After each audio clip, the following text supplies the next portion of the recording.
जय Hind and hello guys, स्वागत है आपका आपके अपने YouTube चैनल ज्ञानदेव होस्ट में। और इस वीडियो में मैं आपको बताने वाला हूं FCAT 02 2024 ऑनलाइन फॉर्म के बारे में कि कैसे आपको ये फॉर्म फिलअप करना है। तो आप इस वीडियो को देखते रहिए, यहाँ पर आपको रजिस्ट्रेशन से लेकर प्रिंट तक पूरी जानकारी दी जाएगी। अब चलिए शुरू करते हैं। अगर आपने अभी तक वीडियो को लाइक नहीं किया, फटाफट से वीडियो को लाइक कर दे और उसके बाद में जो लिंक मैंने वीडियो के डिस्क्रिप्शन में दिया है, ये लिंक आप ओपन कीजिए। ओपन करने के बाद आप हमारी वेबसाइट jobsgyan.in पर आ जाएंगे।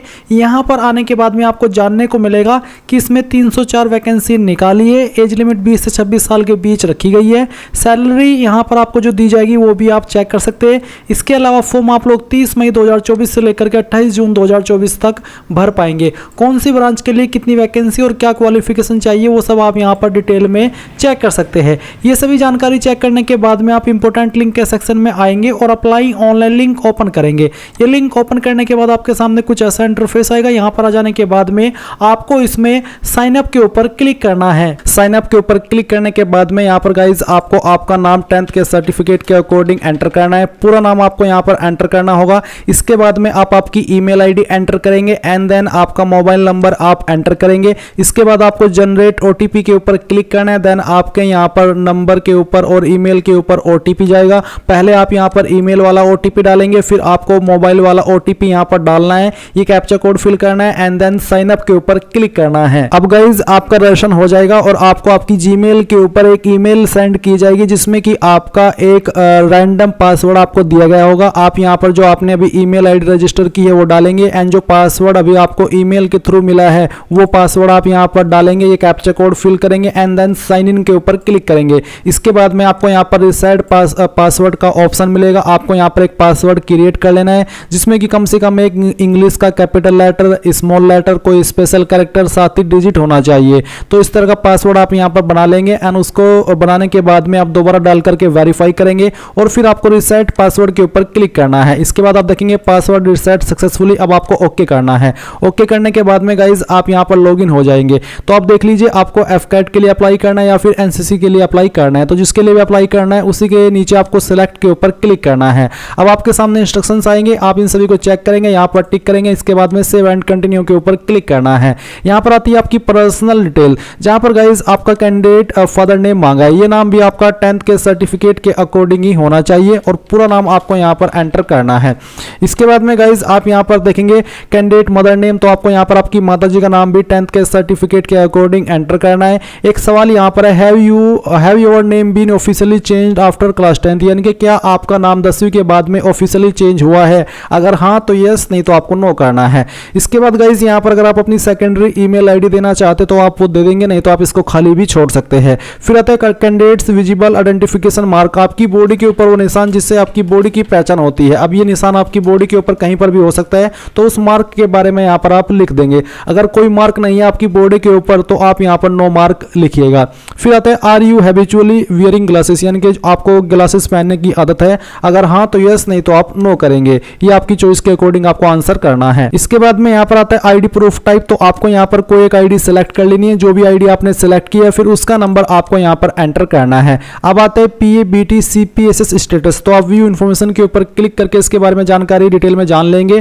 तो CPSS का मतलब है is conducted at air force selection boards for induction in the flying branch. तो अगर आपके पास ये है, आप इसमें यहाँ पर इसकी जानकारी भरेंगे यस करके। तो आप यहाँ पर बताएंगे कि आपने ये पास किया है। अगर पास तो पास के ऊपर, फेल किया तो फेल के ऊपर, और अगर आपने अपीयर ही नहीं किया, इसमें पार्टिसिपेट ही नहीं किया तो आप नॉट अपीयर के ऊपर टिक करेंगे। फिर आता है गाइज आपके सामने do you have a current valid commercial pilot licence, यानी कि क्या आपके पास करंट कमर्शियल पायलट लाइसेंस है जो कि DGCA के द्वारा जारी किया गया हो। अगर हाँ तो यस, नहीं तो आपको नो करना है। इसके बाद में क्या आप एक सर्विंग एयरमैन है IAF के, अगर हाँ तो यस, नहीं तो यहाँ पर भी आपको नो करना है। आपका जेंडर आपको सेलेक्ट कर लेना है एंड इसके बाद में यहाँ पर गाइज आपको जो आपकी डेट ऑफ बर्थ है वो एंटर करनी है। पहले आप यहाँ पर अपनी डेट ऑफ बर्थ एंटर करेंगे, उसको दोबारा डाल करके आपको वेरीफाई करना है एंड फिर ये सभी जानकारी चेक करते हुए आप सेव एंड कंटिन्यू पर क्लिक करेंगे। नाउ गाइज यहाँ पर आपके सामने एजुकेशन लेवल का सेक्शन आ चुका है। तो आपको यहाँ पर सिलेक्ट के ऊपर क्लिक करना है और आपको बताना है कि आपके पास कौन सी क्वालिफिकेशन है।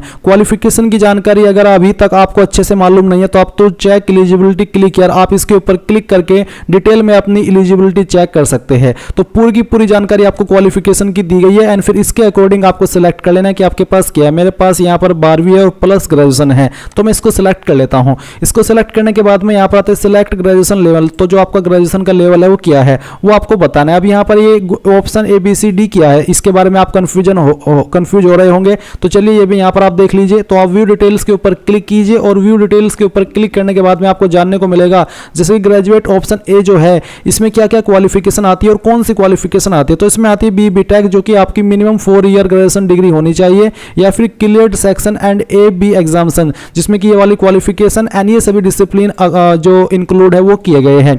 बाकी जो ग्रेजुएट ऑप्शन बी है इसमें BTech की क्वालिफिकेशन ही मांगी गई है, बट जो आपके डिसिप्लिन है वो आपके ये सभी है जो कि यहाँ पर मेंशन किए गए हैं। सी वाले में ये सभी डिसिप्लिन मेंशन किए गए एंड डी वाले में any other graduate including BTech AIME not falling in the category for graduate option A B और C। तो इसके अकॉर्डिंग आपके पास कौन सी क्वालिफिकेशन है वो अब आपको यहाँ पर कोड सिलेक्ट कर लेना है। ये सिलेक्ट करने के बाद में यहाँ पर आते हैं सिलेक्ट ग्रेजुएशन क्वालिफिकेशन। तो आपकी क्वालिफिकेशन क्या है, bachelor of engineering, bachelor of technology या फिर AMIE या फिर ASI जो भी है आपके पास वो आप सिलेक्ट कर लीजिएगा। इसके बाद में गाइज आपको यहाँ पर जो आपका स्ट्रीम है वो भी सिलेक्ट कर लेना है। इसके बाद आता है ग्रेजुएशन कोर्स ड्यूरेशन, तो आपकी कितने साल की है वो आपको यहाँ पर एंटर करनी है नंबर में और ईयर में, जैसे कि 3 या फिर 4। इसके बाद आता है ग्रेजुएशन डिग्री इंस्टीट्यूट नेम, तो आपका जो ग्रेजुएशन है उसका जो कॉलेज है वो क्या है या फिर इंस्टीट्यूट क्या है, कहां से आपने किया उसका पूरा नाम आपको यहां पर एंटर करना है। तो जहां से भी किया है वो नाम आप यहां पर एंटर कर दीजिएगा। ये एंटर करने के बाद में यहां पर गाइस आप देखेंगे ग्रेजुएशन यूनिवर्सिटी नेम, तो किस यूनिवर्सिटी के द्वारा आपने की है वो आपको यहां पर एंटर करना है। अगर आपने डायरेक्टली कैंपस से की है तो आप यहां पर दोनों में कैंपस का नाम भी एंटर कर सकते हैं। फिर आता है date, expected date of obtaining the graduation, यानी कि जो आपकी ग्रेजुएशन है वो आपने अगर कंप्लीट कर ली है तो वो आप यहां पर डेट डाल दें। अगर आपको लग रहा है कि मैं इस डेट तक कंप्लीट कर लूंगा तो जो आपकी एक्सपेक्टेड डेट है वो आप यहां पर डाल दीजिए। एक्सपेक्टेड पासिंग डेट टिल 30 नवंबर 2024 तक ही रखी गई है, इसके बाद में वो अगर कंप्लीट होगी तो वो यहां पर वैलिड नहीं मानी जाएगी। तो जो भी जब तक भी आपने आपकी क्वालिफिकेशन पास की है वो आपको यहां पर सिलेक्ट कर लेना है, यानी कि वो डेट आपको सिलेक्ट कर लेनी है। तो इस तरह से आप इसको सिलेक्ट कर लेंगे। अब आता है ग्रेजुएशन एग्रीगेट ग्रोस परसेंटेज, तो यहाँ पर कन्वर्जन फॉर्मूला भी आपको दिया गया है। अगर आप उसको कन्वर्ट करके भर रहे तो आप यहाँ पर कन्वर्जन फॉर्मूला भी चेक कर लीजिएगा। इसके बाद में गाइज आप यहां पर जो आपकी परसेंटेज है वो एंटर कर दीजिएगा। फिर आता है कि do you have current backlog in graduation, या क्या आपके जो ग्रेजुएशन है उसमें करंट बैकलॉग है, अगर हाँ तो आप यस करिए, नहीं तो आपको नो करना है। अगर आपने कंप्लीट कर लिए है कोई बैकलॉग नहीं है तो आप नो कर दीजिए। फिर आता है 12वीं की जानकारी, जहां पर aggregate gross percentage as per your 10+2 higher secondary school marksheet, तो आपकी 12वीं की कितनी परसेंटेज है वो आप यहाँ पर एंटर करेंगे। फिर आता है फिजिक्स परसेंटेज एज पर 10+2, यानी कि जो आपकी 12वीं है उसमें 12वीं में आपके फिजिक्स में कितने नंबर आए थे वो आप यहां पर एंटर करेंगे। मैथमेटिक्स में कितने आए थे वो भी आप यहां पर एंटर कर देंगे। ये एंटर करने के बाद में यहां पर आपको सेव एंड कंटिन्यू पर क्लिक करना है, बट ये भी जान लीजिए कि अगर यहां पर ये एप्लीकेबल नहीं है आपके ऊपर तो आप यहां पर 0 एंटर कर दीजिएगा। अब यहां पर गाइज आपके सामने कोर्स प्रेफरेंस का ऑप्शन आ चुका है, तो यहां पर आपको किस कोर्स को क्या प्रेफरेंस देनी है वो आपको सेलेक्ट कर लेना है। आपकी चॉइस के अकॉर्डिंग आपको इस तरह से इनको प्रेफरेंस दे देनी है एंड देन फिर आप सेव एंड कंटिन्यू के ऊपर क्लिक करेंगे, यहां से ओके कर देंगे। ओके करने के बाद में यहां पर आता है आपके सामने कुछ और जानकारी, जहां पर कुछ सवाल है जैसे कि do you have NCC air wing C certificate, अगर हां तो आप यस करेंगे, नहीं तो आपको नो करना है। फिर इसके बाद में have you appeared AFSB SSB before, अगर आपने पहले भी इसमें भाग लिया है तो आप यस करेंगे, नहीं तो आपको नो करना है। How did you come to know about opening, इस वैकेंसी के बारे में आपने कहां से जाना, तो कोई भी एक रीजन आप यहां पर सेलेक्ट कर लीजिए, कोई भी आप रीजन सेलेक्ट कर सकते हैं, कोई भी प्रॉब्लम वाली बात नहीं है। इसके बाद में have you appeared for GATE exam, क्या आपने गेट एग्जाम दिया है, अगर हां तो यस, नहीं तो आपको नो करना है। अगर आप यस करें तो फिर आपको बताना होगा गेट अपीयर्ड ईयर की किस साल के अंदर दिया है और फिर एंटर एग्रीगेट ग्रोस परसेंटेज आपके गेट स्कोर कार्ड के अकॉर्डिंग, नहीं दिया है तो आप नो करेंगे एंड इसके बाद में आपको सेव एंड कंटिन्यू पर क्लिक करना है। फिर गाइज यहां पर आपके सामने आती है एड्रेस की जानकारी, तो जो आपका परमानेंट एड्रेस है वो आपको इस तरह भरना है, तो पूरा एड्रेस आप यहां पर भरेंगे। फिर आपकी जो स्टेट है वो आपको यहां पर सिलेक्ट कर लेनी है। इसके बाद में आपकी डिस्ट्रिक्ट कौन सी उस स्टेट के अंदर वो डिस्ट्रिक्ट आप सिलेक्ट कर लेंगे। आपकी सब डिस्ट्रिक्ट कौन सी है वो आपको यहां पर सिलेक्ट कर लेनी है। आपका पिन कोड आपको यहाँ पर डाल देना है। नियरेस्ट रेलवे स्टेशन अपना यहाँ पर लिखना है। कोई लैंडलाइन नंबर है तो आप यहाँ पर दे सकते हैं। फिर जो आपका आधार नंबर है वो आप यहाँ पर एंटर करेंगे एंड नीचे कोरेस्पोंडेंस एड्रेस यानी कि परजेंट एड्रेस। तो अगर आपका परमानेंट और परजेंट एड्रेस एक है तो आप यहाँ पर check if your permanent address इसके ऊपर टिक कर देंगे। इसके ऊपर टिक करने के बाद में आपको ये एड्रेस दोबारा भरने की आवश्यकता नहीं पड़ेगी। अगर अलग है तो अनटिक करके अलग से अपना परजेंट एड्रेस भर दीजिए और फिर सेव एंड कंटिन्यू के ऊपर क्लिक कीजिए। अब गाइज आपके सामने यहाँ पर passport, photograph, signature and thumb impression का सेक्शन आ चुका है। तो यहाँ पर फोटो अपलोड करने से पहले ये इंस्ट्रक्शन जरूरी है समझने। तो जो आपकी पासपोर्ट फोटोग्राफ की फाइल है उसका जो आपको नाम देना है, आपको पासपोर्ट फोटोग्राफ यही वाला नाम देना है जो कि यहाँ पर आपको ब्लैक में रेड में दिखाई दे रहा है। सिग्नेचर का नाम आपको सिग्नेचर देना है। थंब इंप्रेशन का नाम सेम वे में जो आपको यहाँ पर इस तरह से अंडरस्कोर लगा करके दिया है तो सेम आपको नाम देना है आपकी थंब इंप्रेशन की फाइल का।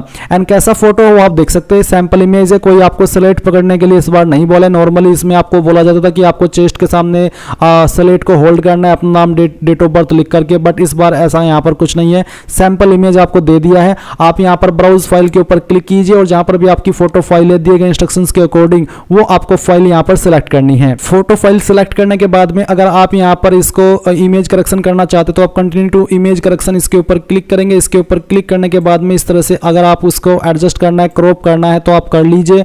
एंड इसके बाद में गाइज यहाँ पर प्रीव्यू इमेज के ऊपर क्लिक कीजिए और फिर यहाँ से आप इसको सबमिट कर दीजिए। सबमिट करने के बाद में आपका जो फोटो है वो यहाँ पर इस तरह से अपलोड हो जाएगा। अब आपको यहाँ पर आपका सिग्नेचर अपलोड करना है सेम वे में एंड फिर जो आपका थंब इंप्रेशन है वो भी आपको यहाँ पर अपलोड करना है। तो जहाँ पर भी थंब इंप्रेशन की फाइल है वो आप यहाँ पर सेलेक्ट करेंगे, इसको ओपन करेंगे। सेम वे में कंटिन्यू टू इमेज करेक्शन के ऊपर क्लिक करता हूँ और फिर यहाँ से मैं इसको प्रीव्यू इमेज करके सबमिट करता हूँ। सबमिट करने के बाद में आपकी साइन की फाइल यहाँ पर अपलोड हो जाएगी। सेम वे में फिर आप आपका साइन भी अपलोड कर देंगे। इसके बाद गाइज यहाँ पर आता है कैप्चर लाइव इमेज। अब आपको एक यहाँ पर लाइव इमेज कैप्चर करना है तो यहाँ पर आपको स्टार्ट कैमरा के ऊपर क्लिक करके एक लाइव इमेज अपना कैप्चर कर लेना है और फिर उसको यहाँ पर सेव कर देना है। इसके बाद डिक्लेरेशन के ऊपर टिक करेंगे। यहाँ पर आपको पहले डालना है कि कहाँ से आप इस फॉर्म को भर रहे हैं, जहाँ से भी भर रहे हैं वो आपको यहाँ पर लिख देना है एंड फिर आप गाइज सेव एंड कंटिन्यू के ऊपर क्लिक करेंगे। गाइज यहाँ पर जो आपने आपका फोटो अपलोड किया है ये एंड जो आप यहाँ पर लाइव कैप्चर फोटो अपलोड करेंगे वो आपका मैच होना चाहिए, क्योंकि यहाँ पर इन्होंने एक सिस्टम यूज किया है कि अगर आपका फोटो जो आपने अपलोड किया है वो और जो आप यहाँ पर लाइव फोटो दे रहे हैं वो यहाँ पर मैच नहीं होता तो फिर आप यहाँ पर अपना फोटो अपलोड नहीं कर पाएंगे। बार बार आपके सामने एरर आता रहेगा। मैं पिछले 10 से 15 मिनट से इसमें लगा हुआ हूँ बट यहाँ पर बार बार ये एरर आ रहा है कि लाइव इमेज अपलोड नहीं हो रहा है। बार बार ये एरर आ रहा है कि जो आपने फोटो अपलोड किया पासपोर्ट ये उससे मैच नहीं हो रहा है।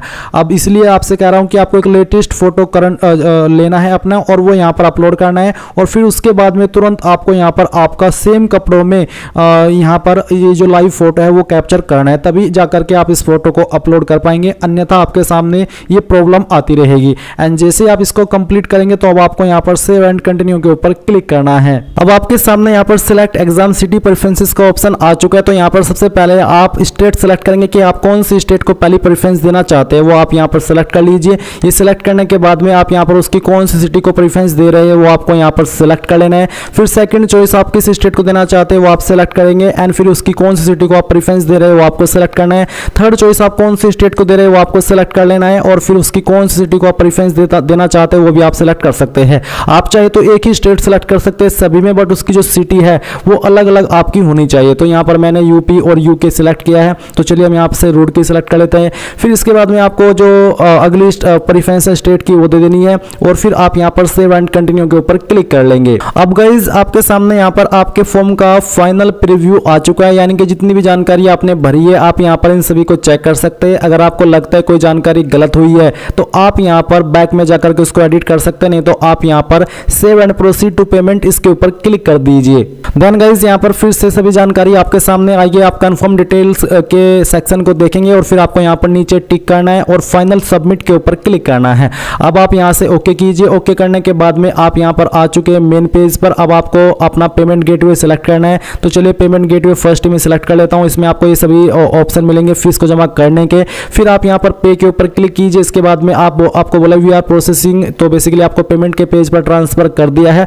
आप अपनी application fees HDFC bank credit card, debit card, other bank का क्रेडिट कार्ड या फिर अदर बैंक का डेबिट कार्ड, EMI, यूनिफाइड यानी कि UPI या फिर नेट बैंकिंग, तो बेसिकली जिस भी माध्यम से आपको फीस जमा करनी है आप यहाँ पर वही सेलेक्ट कर लीजिए। एंड जैसे ही आप यहाँ पर अपनी एप्लीकेशन फीस जमा कर देंगे तो आप यहाँ पर इसी वेबसाइट पर रिडायरेक्ट किए जाएंगे जहां से आपने फॉर्म फिल करना स्टार्ट किया और आप अपने फॉर्म का फाइनल प्रिंट आउट ले पाएंगे।